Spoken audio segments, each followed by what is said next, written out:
साल 100 से 150 करोड़ का राजस्व सरकार को मिलेगा। उत्तराखंड में ग्रीन सेस वसूल करने की तैयारी अब शुरू हो गई है। बाहरी वाहनों की एंट्री पर वसूला जाएगा ग्रीन टैक्स। नवंबर से लागू होने वाला है नया नियम। तो ये बड़ी जानकारी इस वक्त की आपको दे रहे हैं, यानी कि आप जो बाहर से उत्तराखंड में घूमने के लिए जाते हैं, पर्यटक जो पहुंचते हैं अपनी गाड़ियों से, अब उनको ग्रीन टैक्स देना होगा और हर गाड़ी के लिए इसमें मूल्य निर्धारित कर दिया गया है। सरकार 2024 में ही सरकार ने इसका ऐलान किया था, लेकिन थोड़ी देर हो गई और अब कहा जा रहा है कि नवंबर से ये टैक्स अब बाहरी वाहनों पर लागू होगा। ज्यादा जानकारी के लिए हमारे संवाददाता उपेंद्र सिंह राणा हमारे साथ जुड़ गया उत्तराखंड से। उपेंद्र, सरकार ने बड़ा फैसला लिया है, यानी कि बाहरी वाहनों को अब सीधा सीधा टैक्स देना होगा। सबसे बड़ी वजह क्या निकल के सामने आ रही है इसमें? देखिए, पूरे देश को जिस तरीके से जो आबो हवा, जो यहाँ की शुद्ध वातावरण की जो तमाम सारी जो चीज़ें हैं, जिस तरीके से यहाँ के शुद्ध वातावरण को दूषित न किया जाए, उसको ध्यान में रखते हुए जो है एक सरकार ने एक बड़ा फैसला लिया है। हालांकि काफ़ी लंबे समय से जो ग्रीन बोनस की मांग जो सरकार है, तमाम सारी सरकारें जिस 25 सालों में बनी, वो लगातार जो है केंद्र से ये मांग जरूर करती रही थी कि ग्रीन बोनस जो है उत्तराखंड को मिलना चाहिए। और इसको लेकर काफ़ी लंबे समय से जो है जिस तरीके से प्रदर्शन भी हुए थे, कई बार जो है लोगों ने जो है इस बात को उठाया भी था कि ग्रीन बोनस जो है उत्तराखंड को मिलना चाहिए, कि जो इसकी यहाँ की जो ग्रीनरी है और जिस तरीके का जो शुद्ध वातावरण उत्तराखंड का है, जो आबो हवा, जो शुद्ध चीज़ें जो यहाँ से मिलती जो है पूरे देश में जो जाती है, ऐसे में यहाँ पर जो है ग्रीन बोनस जो है उत्तराखंड को मिलना चाहिए। लेकिन अब सरकार, जिस तरीके से राज्य सरकार ने एक बड़ा फैसला लिया है कि अब ग्रीन टैक्स जो है वो यहाँ पर जो है वो लिया जाएगा, यानी कि दिसंबर माह से जो बाहरी राज्यों से जो वाहन आते हैं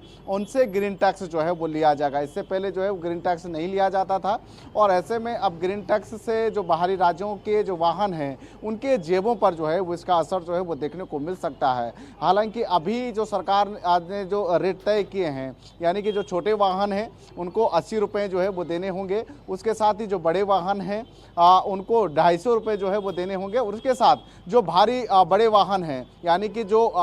जिस तरीके से ट्रक हैं, जो मालगाड़ियाँ हैं, जो बड़ी गाड़ियाँ हैं, उनको जो है 400 से 700 रुपये का टैक्स जो है वो देना पड़ेगा। और ये टैक्स जो है सिर्फ 24 घंटे के लिए जो है वो मान्य होगा, और यानी कि 24 घंटे के बाद जो है फिर से जो है उनको टैक्स जो है वो देना होगा। और साथ ही साथ कई गाड़ियों को जिस तरीके से जो छूट भी दी गई है, उसमें जो बाहरी राज्यों से जो दुपहिया या तिपहिया वाहन जो आएंगे उनको छूट दी गई है। साथ ही जो विद्युत और इलेक्ट्रिक जो वाहन हैं उनको भी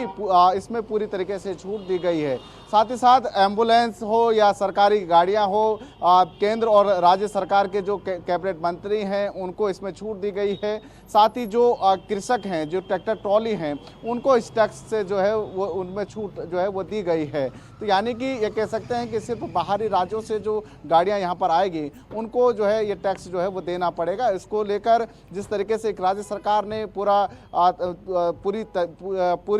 तैयारी जो है वो कर ली है, और लगभग ये अनुमान लगाया जा रहा है, जिस तरीके से ये अनुमान ये कहा गया है कि इससे जो राजस्व जो कमाई होगी लगभग 75 से 100 करोड़ के बीच जो है इसकी कमाई जो है वो राज्य सरकार को इसका फायदा जो है वो होगा। और इसको लेकर जो है जो यहाँ की जो आबो हवा है,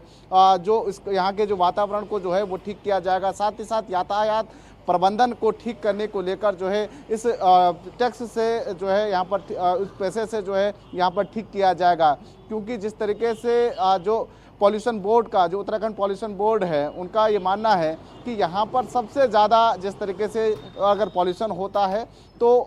जिस तरीके से धूल से ज़्यादातर जो है पॉल्यूशन यहाँ पर होता है। उसके साथ साथ 7% जो है विद्युत के द्वारा जो है वो यहाँ पर पॉल्यूशन होता है, और गाड़ियों से भी अलग पॉल्यूशन जो है वो यहाँ पर देखने को मिलता है। तो इन सब चीज़ों को मेंटेन करने के लिए, इन चीज़ों को जो है ठीक करने के लिए जो है अब ग्रीन टैक्स जो है वो राज्य सरकार लगाने जा रही है, और इसकी शुरुआत दिसंबर माह से हो जाएगी। क्योंकि अब जो उत्तराखंड राज्य है अपनी रजत जयंती की ओर भी बढ़ रहा है। 9 नवंबर 2000 को जिस तरीके से राज्य का गठन हुआ था, और आज जो है अब 9 नवंबर को जो है पूरे 25 वर्ष उत्तराखंड राज्य को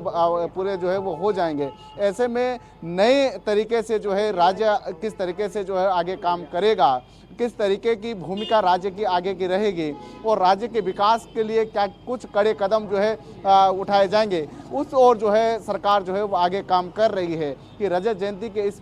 मौके पर अब सरकार जो है ग्रीन टैक्स जो है वो लगाने जा रही है। जी बिल्कुल उपेंद्र, जिस तरह से देखा जाता है कि टोल टैक्स काटा जाता है, बाहरी जो वाहन होते हैं जैसे एंट्री करते हैं दूसरे राज्य में उनका टोल टैक्स काटा जाता है, उसके लिए एक प्रोसेस होती है, फास्टैग के जरिए टोल टैक्स कटता है। इसके लिए क्या प्रोसेस होने वाला है? जो ग्रीन टैक्स कटेगा वो किस तरीके से कटेगा, पूरी प्रोसेसिंग क्या होने वाली है इसकी?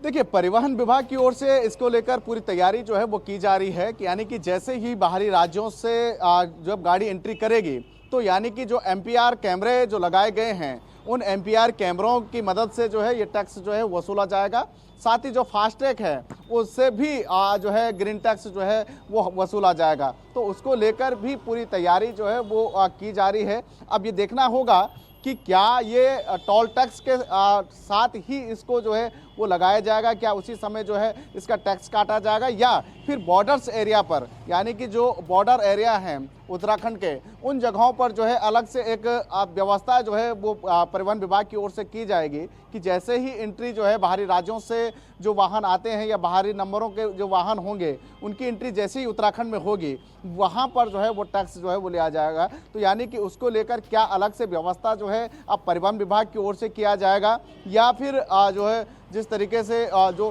टोल टैक्स जो यहाँ पर जो लगाए गए हैं उन पर ही मर्ज करते हुए जो है ये टैक्स जो है वो लिया जाएगा। इस पर अब जो है परिवहन